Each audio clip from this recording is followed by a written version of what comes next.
Hello and welcome. आप देख रहे हैं हेल्थ अपडेट और मैं हूं आपके साथ गुंजन मित्तल। चलिए बिना देरी किए नजर डालते हैं आज की हेल्थ से जुड़ी मुख्य खबरों पर। महाराष्ट्र के अंबरनाथ में फार्मास्यूटिकल प्लांट में लगी भीषण आग, हादसे में एक की मौत। महाराष्ट्र के ठाणे में अंबरनाथ शहर में शनिवार दोपहर एक दवा कारखाने में आग लगने से एक कर्मचारी की मौत हो गई है, जबकि 3 लोगों के घायल होने की खबर है। घायलों को अस्पताल में भर्ती कराया गया है। फिलहाल आग लगने के कारण का पता नहीं चला है। ठाणे नगर निगम के मुताबिक blue jet health care company के केमिकल सेक्शन में विस्फोट के बाद आग लगी और यूनिट के अन्य हिस्सों में फैल गई। ये घटना MIDC यूनिट 2 में blue jet health care nitration plant में AMP गेट के पास हुई। आग लगने के बाद एक जोरदार ब्लास्ट हुआ, जिसके बाद अफरा तफरी मच गई। कंपनी के कर्मचारी अपनी जान बचाने के लिए इधर उधर भागने लगे, लेकिन आग की चपेट में आने की वजह से एक कर्मचारी की मृत्यु हो गई, जबकि 3 कर्मचारी गंभीर रूप से घायल हुए हैं। OTT प्लेटफॉर्म पर एंटी टोबैको विज्ञापनों के खिलाफ IAMAI ने कहा, नियमों का पालन करना मुश्किल। समाज में तंबाकू सेवन को रोकने के लिए केंद्र सरकार ने कुछ दिन पहले नए नियम बनाए थे, जिसमें देश में मौजूद सभी OTT प्लेटफॉर्म को एंटी टोबैको के संदेश वाले विज्ञापन दिखाने को कहा था, लेकिन ऐसा लग रहा है कि ये पॉलिसी दिग्गज स्ट्रीमिंग कंपनियों को रास नहीं आ रही है। एक न्यूज एजेंसी की रिपोर्ट की माने तो नेटफ्लिक्स, अमेजॉन और डिज्नी का प्रतिनिधित्व करने वाले एक भारतीय समूह ने सरकार से कहा है कि नए तंबाकू चेतावनी नियम स्ट्रीमिंग दिग्गजों के लिए लागू करना संभव नहीं है। Internet and mobile association of India ने बताया कि सरकार की तरफ से जारी नियमों का पालन करना वास्तविक में असंभव है।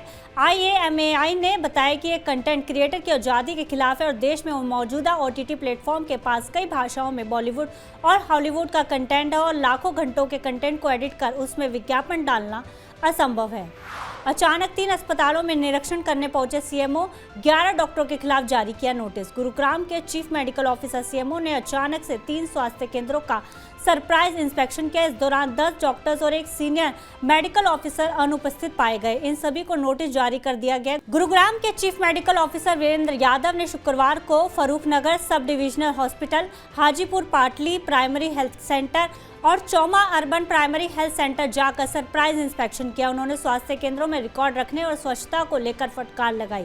साथ ही जिन 11 हेल्थ केयर स्टाफ को नोटिस जारी हुआ है, उनसे बताने को कहा गया है कि उनके खिलाफ विभागीय कार्रवाई क्यों ना की जाए। उनको जवाब देने के लिए 2 दिन का समय दिया गया है। फिलहाल CMO का निर्देश है कि जब तक वे अपनी हाजिरी नियमित नहीं कर लेते, तब तक कर्मचारियों को वेतन रोका जाएगा। आंध्र प्रदेश में गर्भवती महिलाओं के लिए निःशुल्क अल्ट्रासाउंड और TIFFA जांच शुरू।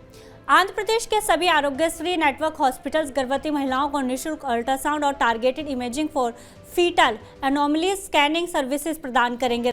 राज्य के हेल्थ मिनिस्टर विडाडला रजनी ने शुक्रवार को ये जानकारी दी। उन्होंने गुंटूर में आरोग्यश्री सर्विसेज प्रदान करने वाले एक निजी अस्पताल में इन सेवाओं की शुरुआत की। आरोग्यश्री एक राज्य सरकार की योजना है जो योग्य गरीब लोगों को मुफ्त स्वास्थ्य सेवाएं प्रदान करती है। उन्होंने कहा है कि गर्भवती महिलाएं आरोग्यश्री नेटवर्क हॉस्पिटल्स में अल्ट्रासाउंड और TIFFA स्कैनिंग सर्विसेज का लाभ उठा सकते हैं। इन 2 महंगी स्वास्थ्य सेवाओं के लिए लोगों को अब तक जेब से पैसे खर्च करने पड़ते थे, लेकिन अब ऐसा नहीं होगा। राज्य सरकार इसका खर्च खुद वहन करेगी। दिल्ली के बच्चों और वयस्कों को टाइप 2 डायबिटीज का खतरा।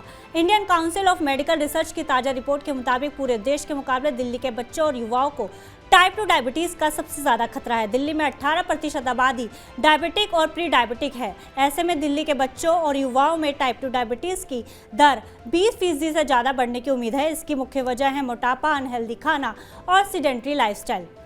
विशेषज्ञों का कहना है कि प्रमुख कारणों के अलावा शारीरिक तनाव और वायु प्रदूषण इस बीमारी के जोखिम को बढ़ाते हैं, जिसकी वजह से बीमारी किशोरों और युवाओं को अपनी गिरफ्त में ले रही है। पिछले कुछ सालों में 14 से 25 साल की आयु वर्ग में इस बीमारी के मामले 20% से ज़्यादा बढ़े हैं। ऐसे में बच्चों में बचपन से एक स्वस्थ जीवन शैली को बढ़ावा देने की तत्काल ज़रूरत है।